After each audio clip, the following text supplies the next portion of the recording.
మనం ఎంత ప్రేమన్నా చూపించండి, వాళ్ళకి స్పందన అనేది ఉండదండి.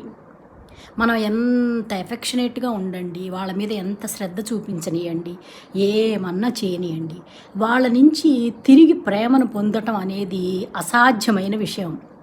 ఇట్లాంటివి ఎప్పుడైనా చూసారా మీరు? నేను చూశాను. ఇలాంటివి మనం జనరల్గా ఫ్రెండ్షిప్లో చూస్తామండి, భార్యాభర్తల విషయాల్లో చూస్తూ ఉంటాము, లవర్స్ మధ్యలో కూడా చూస్తూ ఉంటాం. ఇలాంటి విషయాలు కూడా చాలామంది ఎంత ఎఫెక్షనేట్గా ఉంటారో, ఎంత ఎమోషన్ సపోర్ట్ ఇస్తారో, ఎంత లవ్ చేస్తారో, అవతల మనిషి నుంచి కొంచెం కూడా లవ్ రాదు, ఎమోషన్ రాదండి. వాళ్ళకి శారీరక సంబంధం తప్పితే వేరే ఏమి వాళ్ళ దగ్గర నుంచి మనం ఆశించలేము. ఇలా ఫ్రెండ్స్లో ఇద్దరు ఫ్రెండ్స్ ఉన్నారనుకోండి, వాళ్ళల్లో ఇలా ఇద్దరు ఫ్రెండ్స్లో ఉన్నారనుకోండి, ఇద్దరు ఫ్రెండ్స్లో ఒకళ్ళు ఇలా ఉంటారనమాట. భార్యాభర్తల్లో ఒకళ్ళు ఉంటారు. నేను అందరి సంగతి చెప్పట్లేదండి, ఇలా ఉన్న వాళ్ళ సంగతి మాత్రమే చెప్తున్నాను.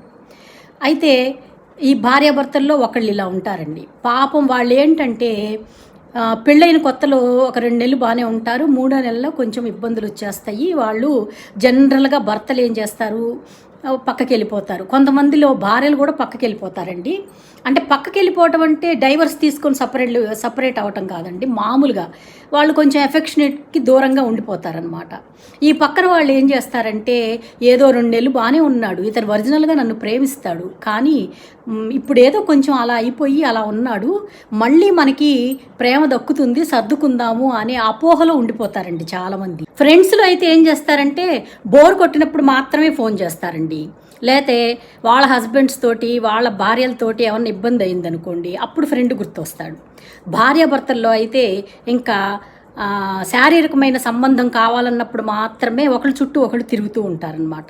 ఇదంతా ఒక ఫేక్ రిలేషన్షిప్. వాళ్ళలో ప్రేమ అనేది, ఎఫెక్షనేట్ అనేది ఒకళ్ళ మీద ఒకరికి ఉండదు. వీళ్ళలో ఎవరైతే వీక్గా ఉంటారో, చిన్నప్పటి నుంచి కొంచెం వీక్ పర్సనాలిటీ వాళ్ళు ఉంటారనమాట, సైకలాజికల్గా వీక్గా ఉంటారు. వాళ్ళు ఏమవుతుందంటే వాళ్ళకి పాపం చాలా డిప్రెషన్కి అయిపోతారు, స్ట్రెస్ ఫీల్ అయిపోతారు, వాళ్ళ మీదే ధ్యాస పెట్టుకొని వాళ్ళ గురించి ఆలోచించి పిచ్చోళ్ళలాగా అయిపోతారండి చాలామంది. అదొక రకంగా అయిపోతారు. మంచి క్లోజ్ ఫ్రెండ్సే అండి, కానీ ఫ్రెండ్షిప్ ఉండదు. మంచి భార్యాభర్తలే చూడటానికి, బయట వాళ్ళందరికీ వీళ్ళు ఆదర్శ దంపతుల్లాగే కనిపిస్తారు, కానీ భర్తరికం ఉండదు, భార్యరికం ఉండదు. వాళ్ళ మధ్య కేవలము శారీరక సంబంధం ఉంటుంది, కానీ కమిట్మెంట్ ఉండదన్నమాట.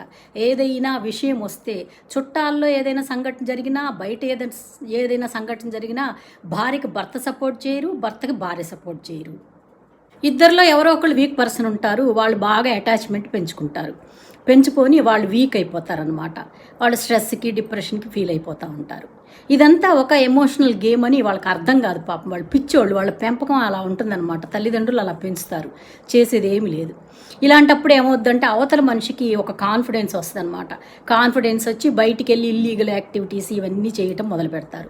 కొంతమంది ఏం చేస్తారంటే ఇల్లును వదిలేసి సంపాదనలో పడిపోతారు, రాజకీయాల్లోకి వెళ్ళిపోతారు, అట్లా బిజీగా అయిపోతారనమాట. వాళ్ళ పర్సన్ ఒక ట్రామాలో ఉండిపోతారనమాట.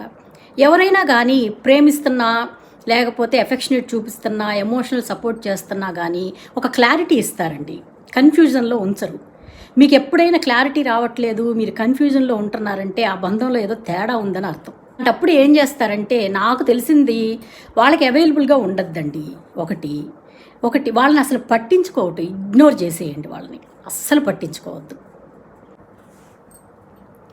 వాళ్ళని మనం మార్చలేము, మనమే మారాలి. అందుకని ఏం చేయాలి, అసలు మన గుర్తింపు ఏంటి, మనం బిజీగా ఉండాలి, మనకంటూ ఆర్థికంగా ఎదగాలి. మనం బిజీగా ఉంటే అవతల వాళ్ళ గురించి ఎక్కువ ఆలోచించమండి. మనం చాలా బిజీగా ఉన్నాం అనుకోండి, అవతల వాళ్ళ గురించి అస్సలు ఆలోచించమన్నమాట. అందుకని ఎప్పుడు అవైలబుల్గా 24 గంటలు అవైలబుల్గా ఉండబాకండి, వాళ్ళ గురించి ఆలోచించద్దు, బిజీగా ఉండండి బాగా. ఇంకా ఏం చేస్తారంటే ముందు ప్లానుడ్గా ఉండండి. పెళ్లి సంబంధాల్లో కానీ, తర్వాత పెళ్ళైన తర్వాత కానీ ఒక మనిషిని ఏం అర్థం చేసుకోవాలి, అతను నన్ను ఎలా ట్రీట్ చేస్తున్నాడు, అతను ఇలా ట్రీట్ చేసినప్పుడు ఆమె కానీ అతను కానీ ఎవరైనా ట్రీట్ చేసినప్పుడు మనం ఎలా మారాలి, ఇలాంటివి మనము ముందుగా ప్లాన్ వేసుకొని పెట్టుకున్నాం అనుకోండి, కాస్త మన మైండ్ని అడ్జస్ట్ చేసి పెట్టుకున్నాం అనుకోండి, సుఖంగా బతుకుతాం. ఏమంటారు?